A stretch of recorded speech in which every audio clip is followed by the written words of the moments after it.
ለሀገር ሰላምና መረጋጋት የወጣቶች ሚና የላቀ ነው። በአንጻሩ ደግሞ ሰላምና መረጋጋት ሲታጣ የመጀመሪያው ሰለባ የሚሆኑት እነሱ ናቸው። ስለሆነም ስለ ሰላም ሲታሰብ ወጣቶችን አሳታፊ ማድረግ ግድ ይላል። ወጣቶችን ማዕከል ያላደረገ ሰላም ዘላቂነት የለውም። እንደሚታወቀው የሃይማኖት ተቋማት የሰላም ማዕከሎች ናቸው። ሰላምን ይሰብካሉ፣ ያስተምራሉ፣ እንደዚሁም ይጠብቃሉ፣ ያስጠብቃሉ። ባለፈው ሳምንት የካፋ ዞን እስልምና ጉዳዮች ምክር ቤት ሁለተኛ ዓመት ሁለተኛ ዙር ጉባኤውን አካሂዶ ነበር። እኛም የጉባኤው ተሳታፊ የነበሩ ባለድርሻዎችን በሀገራዊና አካባቢያዊ ሰላም ማስጠበቅ ዙሪያ የሙስሊም ወጣቶች ሚና እስከየት ይዘልቃል በሚል ርዕሰ ጉዳይ ላይ አነጋግረን ነበር። የዛሬው ትኩረታችን ወደዚያው ስለሆነ አብረን እንዝለቅ። መልካም ቆይታ ከፕሮግራማችን ጋር።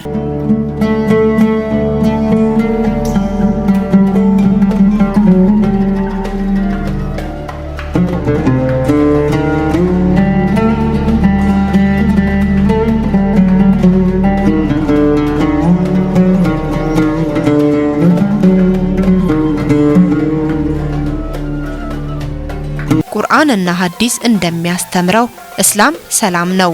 የእምነቱ ምሁራንም እስላምና ሰላም የአንድ ሳንቲም ሁለት ገጽታዎች ናቸው በማለት ይህንኑ ሐሳብ ያጠናክራሉ። በዚህ ሐሳብ ውስጥ ነው የሙስሊም ወጣቶች አመለካከት የሚቀረጸው። ሰላም ማለት ያው ሁላችንም እናውቀው ምቹ የሆነ ኤሪያ ወይንም ለሰዎች ከራስ አልፎ ለሰው የምታደርገው መልካም የሆነ ነገር ሲሆን ሰላም ይባላል። እንደ እስላም ደግሞ ስታያይዘው እስልምና በራሱ ከሰላም ጋር ስለሚገናኝ እኔ ሰላም የሚለውን ቃል መወስደው ከራሴ አልፎ ለሌሎች በሚደረግ መልካም እይታ ወይንም እሳቤ ያንን ሰላም ብዬ ነው እንተረጉመው ማለት ነው። ስትማርም ደግሞ እንደገና ያው ከዛ በመነሳት ብዙ ሰዎችን ወደ ሰላም እንዲመጡ ማድረግ ትችላለህ። መስጊድ ላይ የምትማረው ትምህርት ራሱ እውቀት ምንድነው በሰላም ላይ የተመረኮዘ ነው። ከዛ ትነሳለህ ሰላምን ለሌላው ታስተምራለህ። ከዛ በተነሳው ነገር ነው ከመስጊድ ከተማርከው ትምህርት ለሌላውም ሰላምን ትፈጥራለህ። ስለዚህ አስተምሮቱ በጣም ለሀገርም ለቤተሰብም ለሁሉም ወሳኝ ነገር ነው፣ ጠቃሚ ነገር ነው። ይሄ ነገር አንተ አካባቢ ሰላም እንዲሆን ሁሉም ነገር ሰላም እንዲፈጠር አንተ ሰላም መሆን እንዳለብህ ነው የሚያሳየው። እኛ ባለንበት አካባቢ ላይ ስለ ሰላም መግለጽ በጣም ደስ ይላል።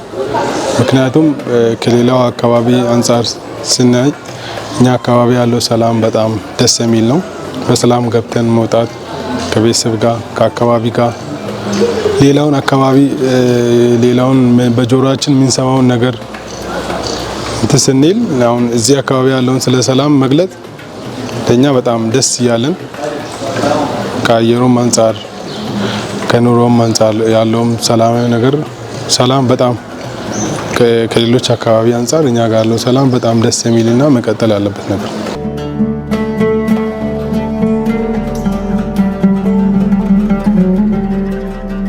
ዳዋዎች ይደረጋሉ። ዳዋዎች ደግሞ ያው የአላህ ቁርአን ቃልና የነብዩን ሐዲስ ነው እንማረው ወይንም ያስተምሩ። በዛ ውስጥ እንግዲህ ቁርአን ላይም በመንማረው አስተምሮ ሰላም ማለት እስልምናን ቀጥታ አፕላይ ማድረግ ወይንም መተግበር ነው። በተቃራኒው ደግሞ ከእስልምና ወይንም ከሰላም ሊያስወጣን የሚችለው የሸይጣን ተግባር ነው ማለት ነው። ስለ ሰላም የሚያስተምሩት ምንድነው? ያው አስተዳደግን ህፃን ሲወለድ ከተወለደ ተነስቶ ወጣት እስኪሆን እስከ መጨረሻው ህይወቱ ድረስ ጥሩ አስተምሮት ይሰጠዋል። መጀመሪያ ከህፃንነቱ ተምሮ ስለምንነሳ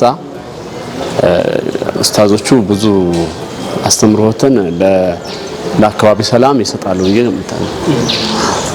ሙስሊም ሆነ ያው ከዚህ ቀደም ጓደኞችም እንደገለጹ ሙስሊም ራሱ ሰላምን ነው የሚሰብከው። ሰላም ማለት ደግሞ ለሙስሊም እንግዲህ እኩል አብሮ የሚሄዱት ነገር ነው፣ ጎን ለጎን የሚሄድ ነገር ነው። ሰላምን ለማግኘት ራሱ መስጊድ ገብተን ሰላት ሰግደን ስንወጣ ራሱ አንድ የሆነ ነገር ራሱ ከራሳችን ላይ የሚያቀልል ነገር ነው። ሰላም ሙስሊም መሆን ራሱ በአጠቃላይ ከሰላም ጋር ምን ለያይ ጉዳይ አይደለም። በዚህ ረገድ የእምነቱ ምሁራን ሚና የላቀ መሆኑም አይከዳም። يا أيها الذين آمنوا كتب عليكم الصيام كما كتب على الذين من قبلكم لعلكم تتقون እስላም ሲጀመር ከስሙ ነው የተነሳው። ሰላማዊ ኢንቫይሮንመንት ይመቸዋል፣ አየሩም ይመቸው ሰላማዊ በሆነ መንገድ ነው ከጌታው ጋር መገናኘት የሚፈልገውና ሰው ሰላም ለሰው ለራሱ ካልሰጠ ሰላም የሚጀምረው ከራስ ነው፣ ከዛ ከቤተሰብ ነው፣ ከዛ ከጎረቤት ነው እያለ ወደ ሀገር ወደ ዓለም ይሰራጫል። ሰው መጀመሪያ ራሱን ሰላም ማድረግ አለበት።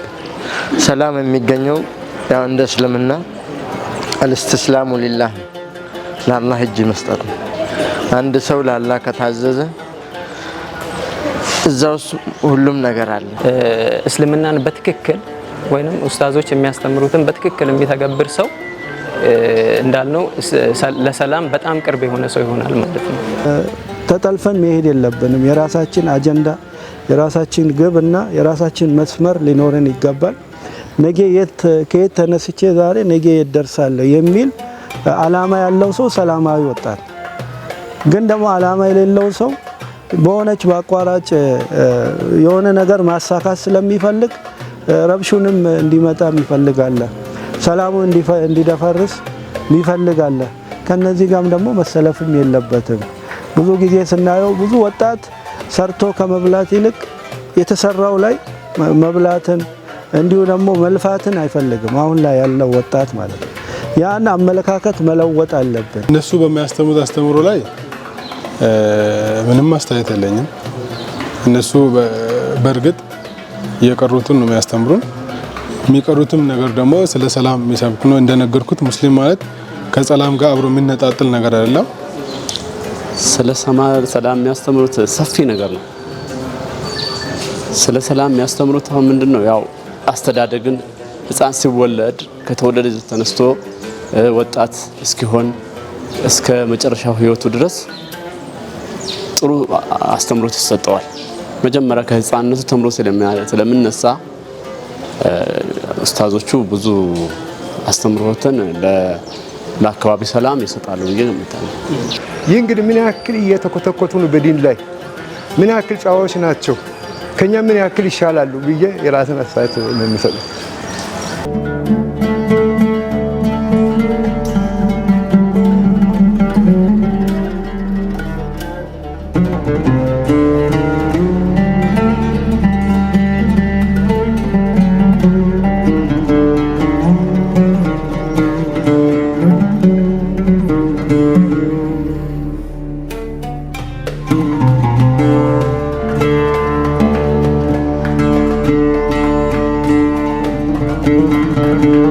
ይሄ ሰላም ጉዳይ ወጣቶች ብቻ ሳይሆን ለሁሉም የሚያስፈልግ ነው። ሰላም ሲኖር ነው ወጣቱም ተረጋግቶ መኖር የሚችለው፣ ተረጋግቶ መማርም የሚችለው፣ እንዲሁም ደግሞ ተረጋግቶ የወደፊቱን ሀሳብና እቅዱን ማሳካት የሚችለው። እንደሚታወቀው የወደፊት እቅዳችንን ማሳካት መስራት የምንችለው በወጣትነታችን የሰራነውን ያቀድነውን ነገር ነው። ወጣትነት ነው ምርቱ። በወጣትነት ያመረትነውን ስንሸመግል የምናገኘው መልካም ነገር ካመረትን ስንሸመግል ደግሞ ያንን ነገር ነው የምናገኘው። በአሁኑ ሰዓት ወጣቱ ስለ ሰላም ብቻ ሳይሆን ሰውነቱ ወጣት የሆነ ሆኖ ግን ደግሞ ውስጡ በጣም ያረጃል። ስናየው ሰውነቱ በጣም ጠንካራ ይመስላል፣ ውስጡ ደግሞ የደከመ አለ። አመለካከቱ፣ አስተሳሰቡ፣ ስሜቱን ብቻ መከተል የሚፈልግ ብዙ ወጣት አለ። ያን እስላም አይደግፍም። ውስጣዊ አካላችንም ውጫዊ አካላችንም ጠንካራ ሆኖ ለሰላም ያለን ዋጋ ደግሞ በዛ ልክ መከፈል አለበት። ሰላምን የሚያመጣው በብዛት የሚታሰበው ወጣት ነው ይባላል። የለውጥም አጋር ነው ወጣት ከተነሳ ለውጥ ማምጣት ይችላል። ወጣት ከተነሳ ደግሞ ሰላሙንም ማይደፍረስ የሚችል አቅም ያለው ማህበረሰብ ነው። እንደ ሀገራችን ደግሞ ከ65 እስከ 70 የሚጠጋ ማህበረሰብ ወጣት ነው የሚባለው። ይህ ወጣት ላይ ሰላም አስፈላጊነቱ መሰበክ አለበት። ለምን ሰላሙ ከምንም በላይ ለሱ ስለሚጠቅም። የሀገራዊ ሰላም መሰረቱ ቤተሰባዊ ሰላም ነው። ሰላም ወዳድ ወጣቶችን ለማፍራት ቤተሰባዊ ሰላም ግድ ይላል። ቁርአኑም ከትምህርቱም ነፃ ሲሆኑ ነው ግብረ ገብ የሌለ ልጅ የሚወለደውና ለዚያም ዋነኛው ተጠያቂ ደግሞ ለሰላሙ ቤተሰብ ነው። ቤተሰብ ራሱ ሰላም ለልጆች መስጠት ካልቻለ ሰላምን ሊያገኝ እንደማይችል ብዙ ጊዜ እየተነገረ ነው። ምክንያቱም እሱ ሰላም ካልሆነ ልጆችም ሰላም ስለማይሆኑ፣ ለዚህ ቤተሰብ ራሱ መጀመሪያ ሰላም መሆን አለበት። በሰላም ማደር አለበት። በሰላም መዋል አለበት። ለሰላም ቦታ መስጠት አለበት። ልጅ ከቤተሰብ ነው የሚወርሰውና ለዚህም ነው ረሱላችንም ሰለላሁ ዐለይሂ ወሰለም አንድ ሰው ሰላም ሆኖ የሚበላውን የዕለት ጉርሱን አግኝቶ ማታውንም በሰላም አድሮ የሚተኛት የሆነች ትንሽ ቦታ ከነበረች የሚጎርሳት ነገርና ልጆቹ ሰላም ከሆኑ ከአነማ ሂዘት ዱንያ ነው የተባለ። ዱንያ ላይ ያለውን ከሀብት ከሚሰጠው በላይ ተሰጥቶታል። ስለዚህ ለሰላም ያለ ቦታ ነው። እንኳን የኛን ልጅ ቀርቶ የሌላውን ልጅ ስናገኝ በጥሩ ሁኔታ በአደብና በስነ ምግባር እንዲያድግ ፍላጎት አለኝ። ብዙ ነገሮች ደግሞ ለውጦች እንዳሉ ነው ምረዳው።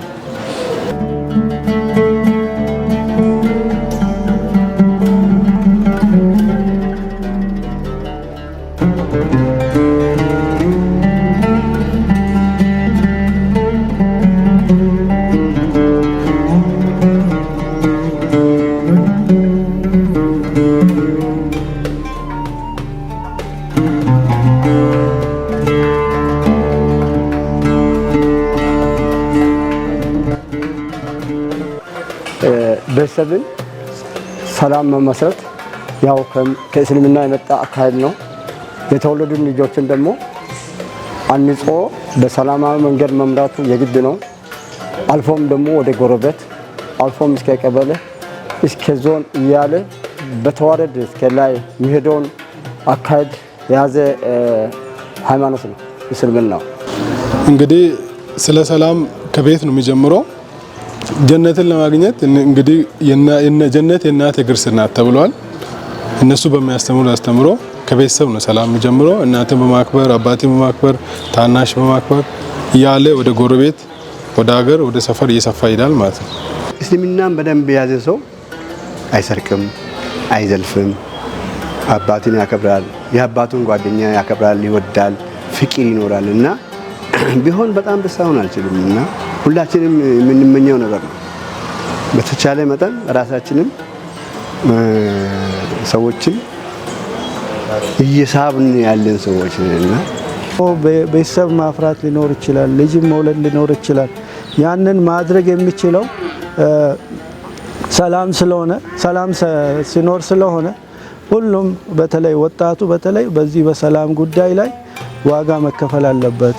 ሰው ለጥፋት ብዙ አይነት ዋጋ ይከፍላል። ህይወቱን ይሰጣል ለጥፋት እያየን ነው።